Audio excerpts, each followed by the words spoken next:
So, I read a post on our MMORPG a couple of days ago, browsing it as you do, in which someone made an interesting observation about Guild Wars 2's Endgame. And so, as we all know, this MMO really prides itself on not continuously accelerating stat cap and going for gear grind, but instead taking an approach of horizontal progression, where once you hit that threshold of max power, you start spreading out. And they kind of made the point that, yes, a lot of people feel Guild Wars 2 is more casually accessible because of the low cap, but in a weird way, it's kind of like how ArenaNet just moved the goalposts, because ultimately, in an MMO, you're always going to be competing with other humans, other nerds out there, and at some point, if you're very casual, they're going to play more than you, and community expectations are going to accelerate beyond what you can do. It doesn't matter whether you are a horizontal philosophy or a vertical one. Now, I'm not exactly advocating one way or another for that statement, but I do want to give you an interesting insight into that kind of topic here today. So as you guys all know, upcoming very soon, a new raid release, a new wing is coming to Guild Wars. And I wanted to take a moment to show you guys what it means for me as a long-term nerdy player who, you know, spends a lot of time with this game, what it means to me to be ready for that new wing. So in the game, you've got raiding and that standard experience of going through stuff that the whole internet knows how to beat and has figured out already. And it can be kind of inaccessible and difficult for you, perhaps. But then there's the idea of progression raiding. Doing the new content right when it comes out, when no one out there, the players at your side, nor the internet at large, are there to hold your hand. You have to figure it out, and it's way, way, way more exciting and way, way, way more challenging. So that experience will really kind of evaporate over the next couple of weeks as everybody does figure stuff out and they all start copying and aping one another's strategies. So what about this few very beautiful couple of weeks where you really get to flex your muscles and try as hard as possible? So I'm not exactly racing for world first, but I do want to up my odds as much as possible on clearing this stuff. So this is what it looks like in PvE in terms of all the things I've acquired and I'll be thinking about and preparing for. You can take this video in two ways.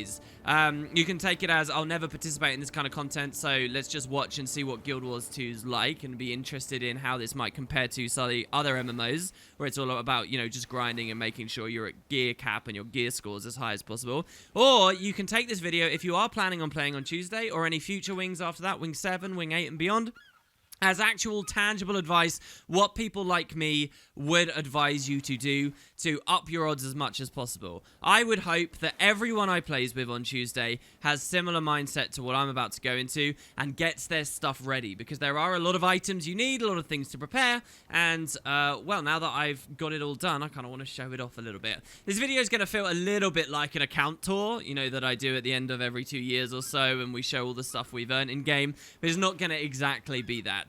First of all, I guess starting with account slots. So in the game, obviously, you have a character's inventory, but you also get inventory slots that are shared by all characters. And these can be useful when you're starting out with this stuff. So first of all, I just got some generic items which don't really matter. These here, these legendaries, Quip, Predator, Flameseeker Prophecies, Eternity, this Infusion, and this Throne. These are all actually just giveaways for the day that I'll be streaming. Which I have in my account slot, so I can quickly give this to you guys when you come to the Twitch stream, but I obviously has nothing to do with the actual progression, right? But over here, you'll see I do have some stuff ready. First of all, a Merchant Express, just for buying various basic wares and selling things. The way that raids are handled in Guild Wars 2, you don't actually get that much loot dropping all the time, unless the devs specifically add lots of mini chests, so I don't think I really need this very much, but other people might. The much more important one here, though, that I'd recommend everybody get as much as you can, Trading Post Expresses. The point is, when you're practicing these new bosses and stuff, you want as little downtime as possible, where people are fiddling with new builds and trying to buy new items and slot them into their gear and mess around. And so if you can bring a Trading Post Express and dump that at your feet, anyone can just quickly pick that up. People will be asking for these all the time. You could be in there for any number of hours, so having these on my account slots just to drop for the team is a really good idea. And that theme of reducing downtime as much as possible so you can focus on the fights, on the combat, and how to, you know, solve the riddles that the devs will throw at us, that's really what a lot of this is about. I've also got, just for this wing, in my account slots my meditation logbook and my hateful swirl. So if you don't know what these are items that came from a collection and a reward back in Wing 5 a few months ago.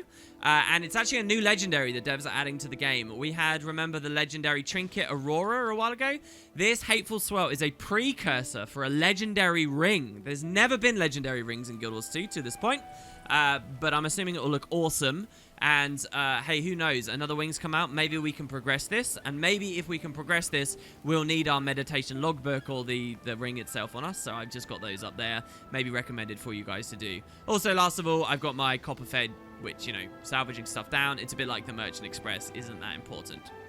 So, yeah, you've got account slots. Not really a very big deal. Another thing I've been doing to prep, just beyond characters and items, which will be the bulk of this video and I'll get into in a second, is looking at areas of the game and trying to predict what kind of mechanics and strange stuff the devs might throw at us.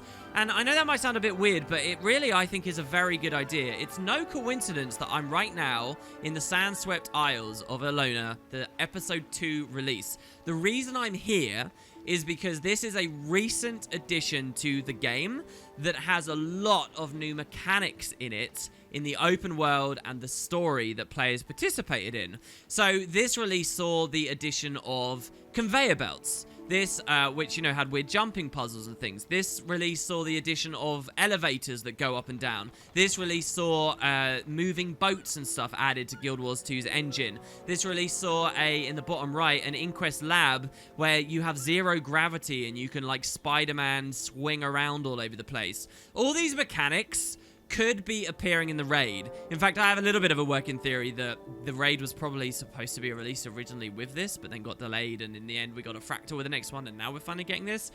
So I've been refamiliarizing myself with those, with how the skills work. And it's not crazy, honestly. When Wing 5 came out, just before this, it had a lot of stuff that had been sneaking in the game elsewhere. There was a fractal console decoration, or guild halls for people who do a lot of Fractals of the Mist, that allowed you to become a floating orb with skills that let you move up and down. That exact mechanic in its weird, clunky, strange form appeared as a raiding mechanic. So, hey, who's to say that maybe there might be a conveyor belt or something at play in here, or, you know, some aspect, some weird gravity manipulation, say, swinging around in here, that you can get used to, and all your players can get used to, right, so that at hour 0 when it releases, you will know what's going on, right? No matter what the devs throw at you, you're on the ball because you're looking at the newest, freshest 2018 content they've been dropping in.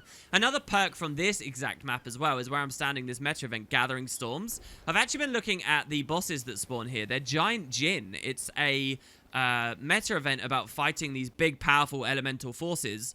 And, well, the new wing is in the Mystic Forge, where we're dealing with a water Jinn, and one of the teasers has shown a fire Jinn.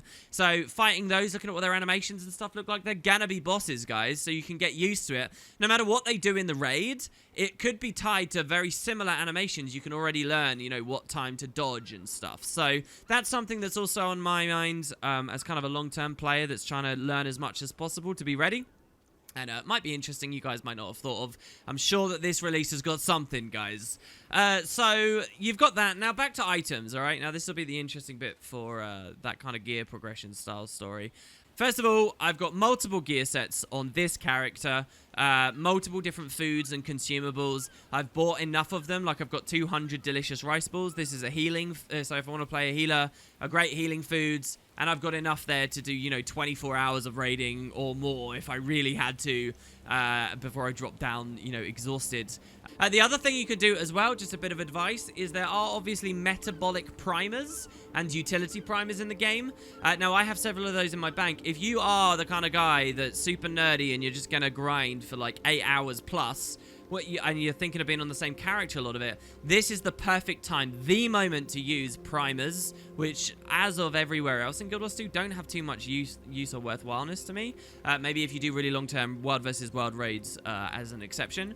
So yeah, primers are a great idea, and if you guys are looking for some advice, maybe this is the time to proc those. Get those in your inventories ready for Tuesday. Some other considerations too are masteries. So most players, the mastery system we don't think about because we have it all done, right? So this is where you unlock new capabilities around the world based on experience. I have everything, and if you're interested in progression raiding when stuff comes out, you're probably going to have it all anyway. But just in case you don't, you want to be cautious about this. Make sure you've got as much max as you can.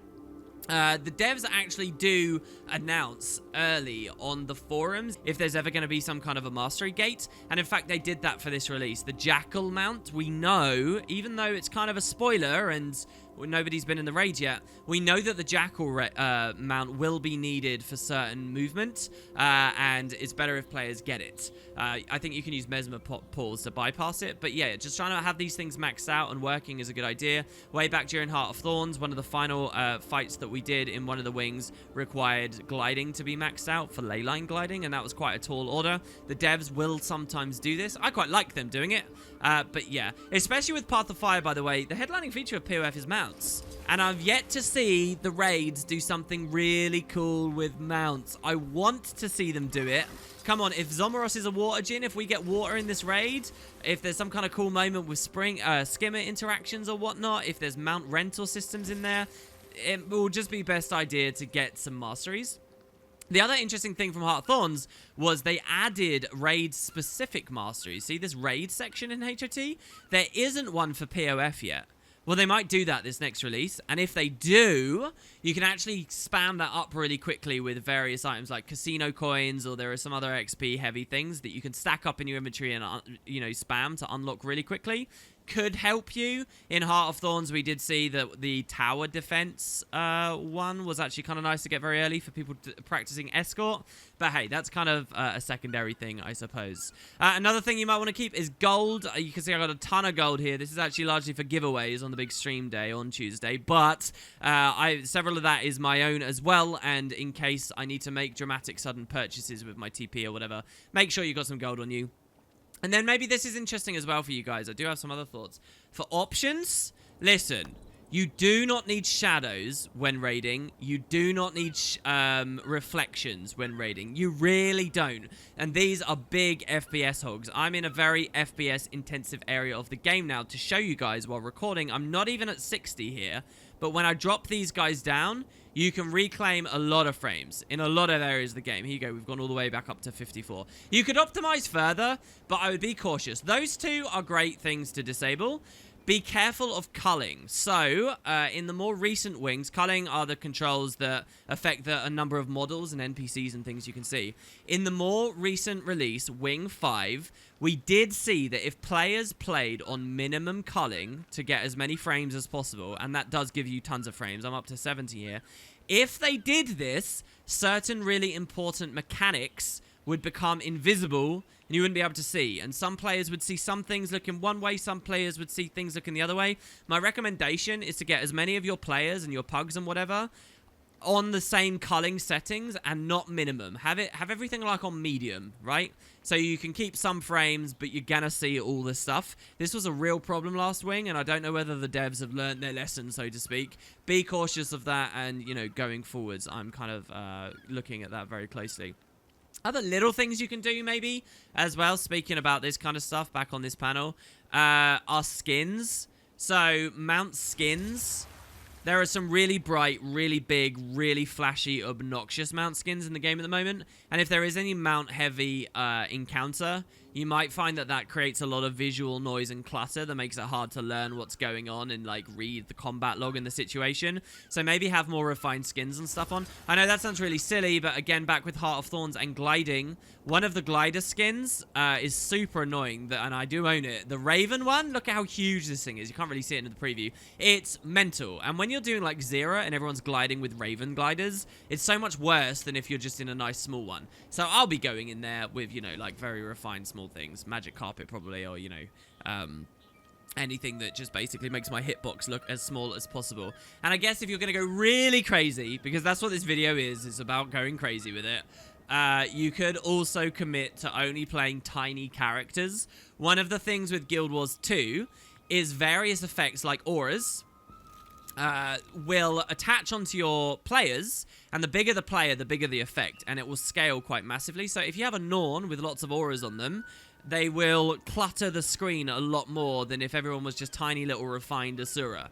If you have skins with loads of particle effects and legendaries and footsteps and all that kind of other stuff cluttering all over the place, it's just added like little frustrations that might add up if you have all 10 players doing it. If you really care, if you were really going for that world first race or whatever, I'd refine all of that stuff down and, you know, just give yourselves as much clarity as possible to see what the hell's going on. Because that's the thing with Guild Wars 2, visual noise things. But hey, maybe a bit extreme and, you know, not a big deal. You'll see through the rest of this video I'm not kind of doing that.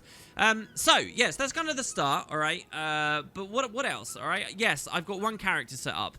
This is actually a Tempest. It's not a Weaver, it's an Elementalist. It was sort of a main for a few years. I don't play it so much anymore, but I love healing on a Tempest, and this is one of the builds I'm really going to play in the raid. So what have I done? Obviously, I've made sure I have all the max level gear I can, all right? So you're looking at Magi's Monk Runed gear with healing infusions, right? And you're looking at weapons, and you're looking at trinkets and things to go with all of that. I even have underwater stuff set up on this character, but I'm not sure whether they'll really do underwater raid stuff. So that's what I've done. That's really nothing too special with Guild Wars. As I opened at the head of the video, there's no crazy vertical progression at play here. So what else can I do after I've got my one character? Well, the point is to start setting up other builds, minimizing downtime when your team realizes that your composition isn't good enough. So, this is a big thing. You get 10 players to take on a raid, and the devs could throw any kind of challenge at you. Challenges that require lots of crowd control, challenges that require lots of healing, challenges that require lots of condition cleanse, and so on and so on. There will be compositions, collections of 10 players that can clear it all together. But in those early hours where you don't know what's going on, well, you might want to swap the builds around to make things as comfortable as possible for you and your team. So having more than one build available might be really nice. If I'm trying to do this on Tuesday and this is the only thing I can play, you might run into a team that says, listen, this is kind of a nice build, but we need much more specific stuff when we're learning this, so sorry, you can't join us. So here's where Guild Wars 2, the goalpost is just kind of moved. Yes, you get that one build, but what about getting more and more? So this is to the degree of which I've set things up right now. And I really kind of want to do this video for you here too, because one day the devs might add build templates, and what you're about to see might kind of go away. So this is a Tempest that can play any kind of healing Tempest setup. I have other gear sets, but mostly this is going to be a support build. Any comp is probably going to run 2 support builds, a Druid in my opinion, plus like another pad build if it's going to be a Tempest or it's going to be a Renegade or any of these other OP sort of super supporty builds. You kind of have those as a duo in the backline, and it's really kind of good, the balance for that at the moment, I think. Especially in progression, having builds like this, especially like Arcane Resurrection, Elementalists that can have ridiculous res power as they push through, can offer Gale Song for people who miss CCs because they've never really seen the things that they need to dodge roll yet, can offer Rebound again to save people from one-shots that we're only just learning. A build like this is obscenely powerful, and this is actually my priority. This would be what I'd rather play than anything else right there on Tuesday, because I think you can carry very hard on a build like this. There are other supports that can carry hard in other ways, say through barrier application and whatnot, but to me, I think this actually is slightly edging out as top dog just because of the other little bits of quality of life it can offer, on top of you know, its base ability just to heal a whole ton. So anyway, that's one build and that's one thing. But if I go to character select now, what you're actually going to see is I have lots of builds set up. What if the team decides this isn't necessary? What if the heal Ellie isn't necessary anyway? What if someone else wants to play it? What if, you know, we're trying to get a new person in who I respect as a player, but he can only play that? Well, maybe I should swap. And what you could find is on the day that you try and quickly scrabble around and set things up and swap way later, but that's all going to be loads of downtime. I don't want to waste everyone's time, like 20 minutes waiting for me to set up a new build while they're all just sitting around. That's terrible. So you have it all set up early, all right? You don't just have one character set up, you have 2 characters set up, and 3 characters, and 4, and 5, and so on. And again, it's not that you have to go as far as I'm showing in this video, but this is to the extent of which I've done things. These might be my recommendations for people to look into. Get builds that can cover a variety of different things, learn how to play them, and get them geared, and then you'll be ready, right? So this is what it's kind of like for me in 2018. I've got my support Ellie, right? Support Tempest. It's not going to be a Weaver. I actually have no respect for Weaver on progression runs. I'm not saying it's impossible, but I'm saying for me, my brain is not fast enough to play the piano and watch very precise rotations while also learning new things. I want, basically, to play as clean and easy builds as possible. Not necessarily the highest damage builds or the most efficacy level builds, but things that will be comfortable for me to run so that I can learn, because that's the whole point. There's going to be new things you're not familiar with. You won't have muscle memory and you won't have the stuff prepared. So that's really what I prioritize. This is an easy build with a ton of quality of life and utility that I've already expressed. That's just the first. Next, well, it would be good to have a damage build, wouldn't it? Well, check it out. Here's a damage build. So this is my Deadeye. I have immense respect for Deadeye in progression. Some people might contest me on this a little bit. But right now, in the meta, as it stands, Deadeye is pulling ridiculous damage, one of the heaviest, heftiest pressure builds in the game, and it's extremely easy to play. You may say philosophically you don't agree with that, but that's the state we're in on Tuesday, okay? Just through autoing, without even doing anything else, you can often out-pressure most other stuff. So if you're killing the bosses quick, you don't have to worry about them killing you for too long. You can bypass as many mechanics as possible. So you want to stack as much damage as you can, and this is a really easy build. Taking it just slightly higher, throwing in cloak and daggers every now and then at all intervals, making sure you're using your Deadeye's mark and the shadow flares. This is a super easy build. I would recommend this to any beginner in the game, and it's going to let you do lots of damage while almost not even looking at your skill bar at all, and instead learning about what's going on and trying to decipher what's going on. Now, Deadeye isn't the be-all and end-all. It does have some downsides. First of all, it's actually quite squishy. So if your support players aren't doing very well, and they might not be because you're just practicing a new wing, it might not be the best. But my recommendation to fix that is to turn off No Quarter, this Grandmaster worth 250 ferocity, which is a good chunk of damage, but just put on Invigorating Precision. And this means your health will be ridiculously topped up, even if you position really badly, which you might be liable to do because flanking is a really important thing on this build. Invigorating Precision will just keep you super healthy all the time, even when people are running around like their heads are chopped off. And you might say, oof, 250 ferocity. I know, but baseline, this thing hits so hard. Believe me, it's not a big deal. So this is my 10 out of 10. Love this build, and I really think I'm going to use a lot of it. It even has pretty reasonable CC capacity on Bassy Venom, which I think is absurd and shouldn't be there, to be honest. A build like this shouldn't really have any CC. But there you go. So it offers a lot, and Deadeye is something that I would wholeheartedly say you guys should look into. And what you'll notice there is to move from my one character to the next was just clicking the box. Now, if I want to go to my next character, this guy here, I just click the box. And what you'll notice as we go through this video now is every single one of my characters is here at the Lion's Arch Aerodrome. This is where you access all the raids from. So if someone says, hey, do you want to swap to this? I can be done in seconds. A loading screen into the aerodrome, and I'm even standing in this corner to reduce the loading screen, so I don't necessarily have to load all the stuff back there. And then a loading screen into the raid. Every single character has all this stuff set up. So that Deadeye had all his Zerk stuff done and all of his build correct. This is a condition Soul Beast, which I'll talk about in a second, but has all the appropriate gears. So it's not just one set of Ascended stuff. I've got all Ascended armor, Ascended weapons, legendary weapons wherever they need, all the trinkets, everything done on each character you go into. Now, I won't keep beating that dead horse, but, you know, that's where the goalpost starts moving, right? As you guys can see. Also, whenever I open any of these characters' inventories, I have a ton of the appropriate foods ready. I've got, you know, the basically would be considered the best foods we can use at the moment. The builds, also, all the traits are set up exactly how I want them. Now, these aren't necessarily meta builds. They'll be like 99% meta, but I'll swap a trait here or there.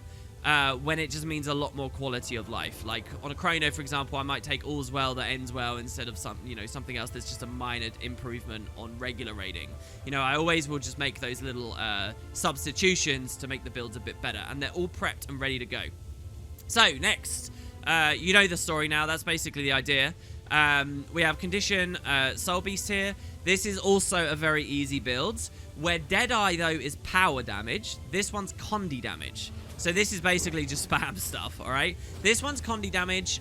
So if we find in the wing, and we don't know what they'll be, that there's a boss that's very resistant to power stuff, all I have to do is just swap off of the Deadeye onto this, And again, I've got a really easy build that pulls good numbers and can push. Soul Beast also has other utility, and it can help out your druid, and you know, let your druid put a glyph of empowerment on because you take a spirit off of them, and you know, little things like that. It can also contribute reasonably well with breakbars for what it's worth if you run the warthog instead of the lynx, and you know, just little things like that. And here's the thing, I can do that, and I know that because I kind of have a knowledge of the class and the meta, which if all you're doing is playing that one thing, you might not, right? But anyway, this is my next big recommendation to you. This to me is actually, and some people will contest this, but this is my favorite progression Condi DPS in the game right now, because I just value that brain dead's rotation so much. Other people will talk about another build, which we'll get into in a second. But yeah, that's pretty high on my list there. So we got Conditioned Soul Beast, double short bow. By the way I've got this ordered is priority. So number 1, I really want to play the Tempest. Next, I think that this would be next on my list. Next, it would be this. These are very thin margins. So number 4 on the list, which I also think would be really good to set up for any upcoming wing.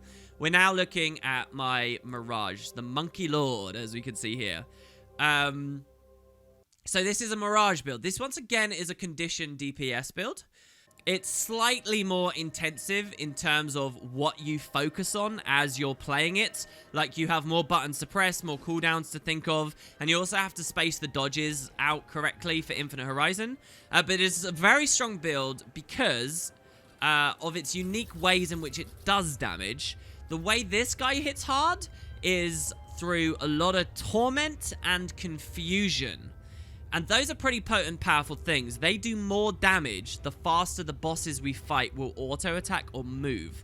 So this is a really excellent thing to have set up, because if I go in there and I find one of the Jinn runs around a lot, I can immediately know to swap onto this to spam out a ton of torment and get value off of that. If we see that the boss is using a lot of frequent abilities, also a Mirage is super potent because you get the confusion ticks off of that. If, however, a boss is much more sedentary, you can maybe look at the other builds instead. The other big advantage here, it's kind of easy to play, and also it uses evades a lot as it plays. So in some ways it's kind of bad because you don't really control your evades because you use them for pressure, but you have so much evasion uptime, basically, that it means you're not even particularly squishy on this build. And again, it just dumps out tons of damage. Condi builds in general can kind of pull ahead a bit more when people are really kind of chaotic and running around. So yeah, that's the Mirage. And again, I think there were a few things. Right now, you're actually seeing I'm on the Scepter variant. I have both the Scepter and the Axe variant set up. Axe would be for melee. Scepter would be for if range comes into play a little bit more. So, you know, I'd go to, Chaos maybe if I was running the Axe variant, or stay on Illusions here for the Scepter one. But the point is, this is all Condi stuff, right? So if you look at my gear here, I've got the Viper stuff set up, the Renegade stuff set up, but no, like, power or boon duration stuff. I have other characters for that. And so, here's the thing. One of the reasons I want to make this video for you guys is you can kind of see, look, this is my team, guys. These are my characters. This is my team as I rotate through, you know? And it's kind of cool. But when and as the devs eventually add build templates, which I expect they should eventually, this kind of goes away. You won't have, like, here's a Chronomancer and here's a Mirage. They're separate characters I have geared out. One day, I'll probably just need one character for both, the Mesmer, and you would just see 9 boxes. But now, as Guild Wars 2 currently stands, this is kind of an interesting snapshot, right? We get all these different reasons to have completely different characters for the various builds available to the classes.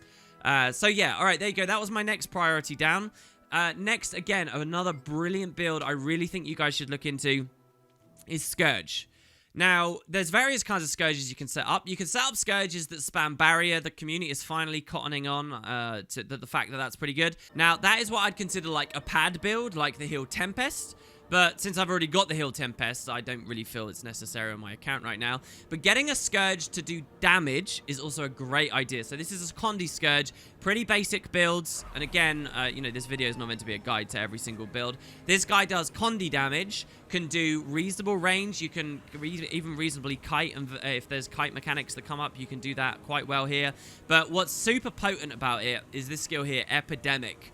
Epidemic trivializes so much stuff in the game. If we go in there and we find some kind of fight where there's tons of like little creatures and mobs around, or there's lots of things that you have to damage all at once, Epidemic's brilliant for it because you can take all the conditions that are on your opponent and spread them out. And so you'll see here, because I'm epiing, I'm also looking at Corrosive Poison Field here to try and get the poison stacks to 25 for the eppies instead of, say, Trail of Anguish or whatever. So this is just a really good thing to have in the bag. Not only does it have the epi and the good damage, it also just, you know, even without playing a more supportive variant, you can still spam out barrier on people, you can still Condi cleanse on people, you still got reasonable CC.